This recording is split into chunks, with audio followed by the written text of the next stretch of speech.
सारी बात सुन चुका था। वो सुन्न हो चुकी थी। दुआ दौड़कर समर के पास जाती है। तुमने देखा समर, तुमने देखा ना कैसे जूही ने धोखे से मेरी जगह ले ली थी और इतने टाइम से वो रहमत बनकर तुम्हारे साथ रह रही थी, जबकि तुम्हारी असली रहमत मैं ही थी। तुम मुझे पहचान क्यों नहीं पाए हुजूर? क्या इतना कमजोर था हमारा इश्क जो तुम्हारी निगाहों से इस कदर चूक गया था? ये कैसी नियति है, ये कैसा भाग्य है। जिसे प्यार मिलता है वो उसकी कद्र नहीं करता, और जिसे नहीं मिलता वो बस ऐसे ही तड़पता रह जाता है ताउम्र मेरी तरह। मैं भी तुम्हारे लिए बस तड़पता ही रहूंगा दुआ, बस तड़पता ही रहूंगा। मगर मेरी दुआ रहेगी कि तुम्हें तुम्हारी अधूरी मोहब्बत जरूर मिले। तुम सामने होकर भी मुझे क्यों दिखाई नहीं दी दुआ? समर, मेरी बात तो सुनो। बस जूही बस, बहुत हो गई तुम्हारी फरेबी। अरे देखो दुआ की हालत तुम्हारी वजह से कैसी हो गई है। कितना तड़पी है ये। जी तो करता है तुमको एक खींच कर मारूं, मगर समर दुआ को छोड़ जूही की तरफ बढ़ता हुआ उसकी ओर थप्पड़ बढ़ाता है कि अचानक मगर प्यार जो करता हूं तुमसे मेरी जान। शाबाश जूही डार्लिंग, जो मैं ना कर सका था वो सब तुमने कर दिखाया। दुआ ये सुनकर चौंक जाती है। समर जो एक पल पहले आंसू बहा रहा था, अब उसके चेहरे पर शैतानी हंसी बह रही थी। समर जूही को कस के गले लगाता है और दोनों दुआ को चिढ़ाते हुए खिलखिलाकर हंस रहे थे। ओ समर डार्लिंग, मैं तो डर ही गई थी। समर, ये सब समर, ओ प्लीज बंद करो अपनी ये समर समर की टेर। अगर तुम अभी नहीं समझी तो कब समझोगी? अगले जन्म में, हाँ? एक्चुअली इसे मैं समझाती हूँ समर डार्लिंग। तो मेरी डियरेस्ट दोस्त, ये सारा प्लान मेरा और समर का था। उस रोज जब वो स्कूल में अपने नए शो का ऑफर लेकर आया था तब। आरजे समर, मैं क्या बताऊं, मैं तुम्हारी कितनी बड़ी फैन हूँ। काश मैं टॉप कर सकती होती तो तुम्हारे साथ काम करती, मगर दुआ के होते ये कोई और कैसे कर सकता है? शी इज डैम इंटेलिजेंट यार। कर सकती हो स्वीटी, अगर वो अपने पेपर ठीक से ना दे पाए तो कर सकती हो। मगर वो कैसे? मैं जानता हूँ, दुआ के दिल तक का रास्ता मेरी आवाज से होकर जरूर जाएगा, और जैसे ही वो मेरे प्यार में पड़ेगी मैं उसका पूरा ध्यान अपनी ओर खींच लूंगा, और ना वो पढ़ाई कर पाएगी और ना ठीक से अपने पेपर दे पाएगी। उस दौरान तुम जम के पढ़ना और टॉप कर जाना। मगर ये सब तो मेरे लिए? तुम्हारे लिए नहीं, अपने लिए। उस दुआ को बहुत गुमान है ना खुद पर। मुझे ना पहचान कर मेरी ईगो को ठेस पहुंचाई उसने। आरजे समर का ईगो हट करना तो उसे भारी पड़ना ही है। और जूही समर की बातों में आकर दुआ के साथ ऐसा ही करती है। उधर समर जानबूझकर रेडियो पर ऐसा शो लाता है जो दुआ को अट्रैक्ट करे। उस दिन खंडर बगीचे में दुआ के पहुंचने से पहले ही समर जूही वहां पहुंच जाते हैं। ये लो रेडियो, ये दुआ को दे देना। अब देखना कैसे दुआ दिन और रात बस समर समर समर कैसे जपती रहेगी। हाँ, बस वो आने ही वाली है, तुम तैयार रहो। उस दिन समर और दुआ जब प्यार मोहब्बत की बात कर रहे थे तो समर जानता था कि वो दुआ ही है, और फिर उसने रेडियो पर वो वाला नाटक किया। दोस्तों, वो लड़की जो कोई भी थी उसने मेरा दिल ले लिया। ओह समर, तुम भी ना। इसके बाद समर ने जब दुआ को भरे बाजार में चांटा लगाया था, वो भी जानबूझकर ही लगाया था। आज जाकर मेरे हाथ की खुजली मिटी है जूही। देखकर तो मुझे भी मजा आया समर। और धीरे धीरे तुम मेरे प्यार के जाल में ऐसे फंसती चली गई कि खुद के बोर्ड एग्जाम्स तो क्या, तुम तो अपनी माँ तक को भूल गई थी। थैंक्स यार दुआ, तेरे नोट्स की वजह से मैंने टॉप किया। मेरा सपना पूरा हो गया यार।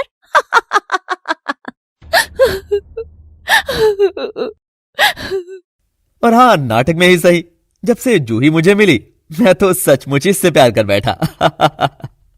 मुझे जूही जैसी खुले विचारों वाली लड़की पसंद है, तो जैसी बहन जी नहीं जो वह चांद तारों की बातें करके पकाती रहे। क्या था वो रहमत? हट साला, मैं भी तुझे हराने के लिए क्या बकवास कर रहा था। हाँ थू। समर का थूक अब दुआ के चेहरे पर आ गिरा था।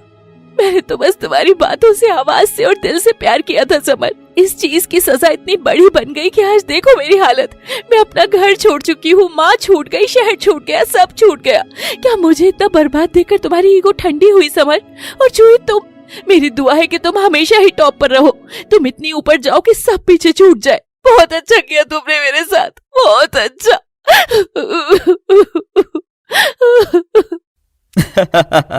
देख जो इसकी हालत, प्यार में बेवकूफ होने वाले ऐसे ही दिखते हैं, इडियट कहीं की। माँ। दुआ, शैतानों, तुम्हें तो मैं। अगस्त्य समर को जोरदार धक्का मारता है और बदले में समर भी उसे कस के मुक्का रख देता है। अगस्त्य के मुंह से खून बहने लगा था। तभी अगस्त्य की पीठ पर एक हाथ आता है और वो पलटता है। माँ, आप आ गई। अपने बच्चों के लिए तो मुझे आना ही था बेटा। मोहिनी जाकर दुआ को संभालती है और दुआ मोहिनी को देखते ही उसके पाँव में गिर जाती है। अगस्त्य दुआ के पास बैठता है। खुद को संभालो दुआ, ये टूटने का नहीं, तोड़ने का समय है। इनको क्या लगता है कि जीत इनकी हुई है? और ये कहानी कोई बच्चों की कहानी है ना? दोस्त कहती है खुद को? थूकती तो मैं हूँ तेरी दोस्ती पे। सिर्फ एक रैंक के पीछे मेरी बेटी के लिए इतनी गहरी साजिश रची तुम दोनों ने। अरे 20 साल के ही हो तुम दोनों और लग रहा है जैसे कोई सीरियल की वैम खड़ी हो। इतना शातिर दिमाग, भला हुआ मेरी बेटी तुझ जैसी नहीं है। मगर आंटी, मैं तो बस मजाक। मुंह बंद, मजाक है? ये देख, मेरी बेटी की ऐसी हालत मजाक था तुम दोनों के लिए। और तू आरजे समर, मैं फैन थी तेरी, पर जैसा नीच तू है ना, तुझे तो खुद फैन पर लटका देना चाहिए। तेरी 2 टके की ईगो की वजह से मुझे अपनी बेटी को तुझसे दूर रखना पड़ा था, जब मैंने जान लिया था कि तू क्या करना चाहता है। माँ, ये आप? हाँ बेटिया, क्या फ्लैशबैक बस इन दोनों चांडाल के पास ही है?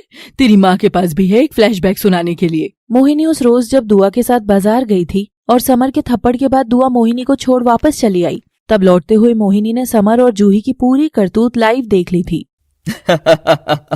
आज चाटा खाई है, कल प्यार में दिल टूटेगा। इसे क्या मालूम था कि मैं सब जानबूझ कर कर रहा हूँ।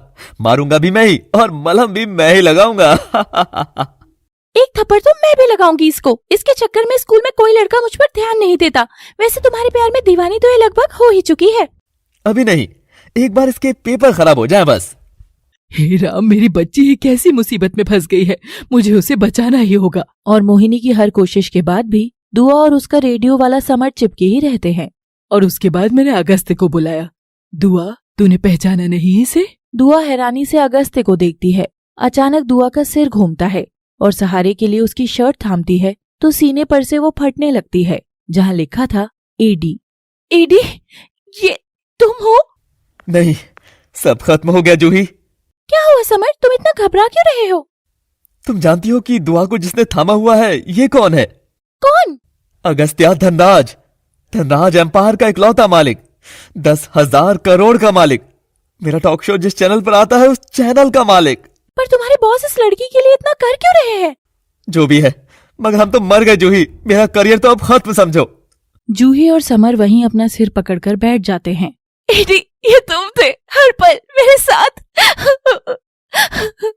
हाँ दुआ, माँ जी कितने एहसान थे मुझ पर कि मुझे तो आना ही था। मुझे याद है आज भी वो दिन जब माँ जी का मुझे फोन आया था। मैं कॉन्फ्रेंस रूम में था। अगस्त्य बेटा, थोड़ा टाइम है तेरे पास? माँ जी कैसी बातें कर रही हो। आज मैं जो कुछ हूं आपकी वजह से हूं। आपने मुझ बेसहारा को तब सहारा दिया था जब मेरा कोई नहीं था, और आज जब मेरे पास सब कुछ है तब आपके सिवा मेरा और कौन है? एक जिम्मेदारी है तुझ पर, तेरी दुआ की। याद है बचपन में जब तुम और दुआ साथ खेला करते थे तो घर घर खेलते हुए वो हमेशा तेरी बीवी ही बनती थी। मैं डांटती तो कहती थी कि मुझे तो बस एडी से ही शादी करनी है। हाँ, कितनी भोली थी वो, पर पता नहीं अब कैसी होगी। अब भी भोली ही है बेटा। जब तू उसे छोड़कर अपनी किस्मत आजमाने गया था कितना रोई थी वो। तब तुझे याद है तूने उसे जाते हुए क्या कहा था? हाँ माँ, याद है, मैं आ रहा हूँ। और अगस्त्य दुआ के पास पहुंच जाता है। जब दुआ अगस्त्य के कमरे में सो रही थी तब मोहिनी वहां आती है। मुझे याद है माँ, मैंने कहा था कि जिस दिन काबिल बन जाऊंगा तेरी दुआ को अपनी बनाने वापस जरूर लौटूंगा। तो अब बना ले इसे अपना मेरे बच्चे। दुआ को तेरी जरूरत है। अब ना मैं हूँ ना कोई और, बस तू और दुआ। इसे फिर से जीना सिखा दे। अगस्त्य रोते हुए मोहिनी के पांव छूता है और दुआ का माथा चूम लेता है। तुम्हें लग रहा है कहानी तुम दो नालायक लिख रहे थे, पर नहीं, कहानी वो मालिक लिख रहा था। उसने तो पहले ही मेरी बेटी के लिए अगस्त्य को भेज दिया था, मगर जिंदगी को लड़कर कैसे जीते हैं उसके लिए तुम जैसे 2 शैतानों का उसकी जिंदगी में आना जरूरी था। इसलिए एक ऐसा अजनबी जो इतना जाना पहचाना था। हाँ, मैं लौट आया था, मगर तुम्हारे दिल में मेरे लिए जगह कभी थी ही नहीं, तो मैंने अजनबी बनना ही चुना। लेकिन मेरे दिल का क्या करता? यहाँ तो हमेशा से तुम ही रही थी ना मेरी दुआ। जानती हो, तुम जब बचपन में मुझसे पूछती थी कि ए से अगस्त्या है तो डी से क्या है, और मैं हर बार एक झूठ बोल देता था कि डी से है धनराज। जबकि सच ये था कि मेरे सीने पर डी से हमेशा दुआ ही लिखा हुआ था। हाँ दुआ, ये तुम ही थी हमेशा से, तुम ही। इतना सुनते ही दुआ अगस्त्य के सीने से कस के लग जाती है। प्यार से भी ज्यादा जरूरी लगाव होता है। लगाव है तो प्यार तो हो ही जाएगा। दुआ और अगस्त्य के बीच वही लगाव था। भले ही बचपन के बिछड़े आज मिले, पर जो मिले तो क्या कमाल मिले। हाय, आई लव यू दुआ। मुझसे शादी करोगे अगस्त्य? मैं इस प्यार से ऊब चुकी हूँ। मुझे बस अब खुश रहना है। जानती हूँ तुम सब खुश रहूंगी। मुझे अपने घर ले चलो। अगस्त्य दुआ को कस के सीने से लगाता है। दोनों जी भर के रोते हैं और वो दुआ को बाहों में उठाकर जाने लगता है। तभी समर और जूही आकर अगस्त्य के पाँव में गिरते हैं। मालिक, माफ कर दो मालिक, बच्चों से तो गलती हो ही जाती है। मुझे काम से मत निकालना। मेरी तो मकान, कार, सबकी किस्तें भी चालू हैं। मत निकालना मालिक, कहो तो हम आपका थूक भी चाट लेंगे। और अगस्त्य बिना कुछ बोले दोनों को ठोकर लगाकर वहां से चला जाता है। और कुछ दिन बाद दुआ के बचपन का सपना पूरा होता है, यानी दुआ और अगस्त्य की शादी। दोनों बहुत खुश थे। अब बारी थी दुआ की सुहागरात की। दुआ सेज पर सजी बैठी थी। पूरा कमरा फूलों से सजा था। कितनी दूर आ गई हूँ न चलकर। जो ना सोचा था वो मिल गया। चाहत किसी और पर खर्च करी और साथ किसी और का मिल गया। मगर मैं खुश हूँ। मैं खुश हूँ जो अगस्त्य मुझे मिला। और आखिर में जरूरी और जरूरत तो खुशी की ही होती है ना। प्यार भी हो ही जाएगा। दरवाजा खुलता है। अगस्त्य भीतर आता है। दुआ की आंख में आंसू देख वो उसकी पलकों को चूम लेता है। प्यार करता हूँ तुमसे। ये भीगी आंखें मुझे कबूल नहीं। आई लव यू दुआ। मैं भी तुमको एक दिन जरूर प्यार करूंगी अगस्त्य। और दोनों एक दूसरे से लिपट जाते हैं। बत्ती बुझती है और कहानी यहीं खत्म होती है। तो दोस्तों, ये कहानी थी नियति की। आपकी जिंदगी में जो लिखा होता है वो बड़ी दूर से ही सही मगर आप तक आ ही जाता है। मगर उससे पहले देखा आपने क्या क्या हो जाता है। क्या नियति का ऐसा अनोखा अनुभव आप में से किसी को हो रहा है? तो कमेंट में जरूर बताएं। और अगली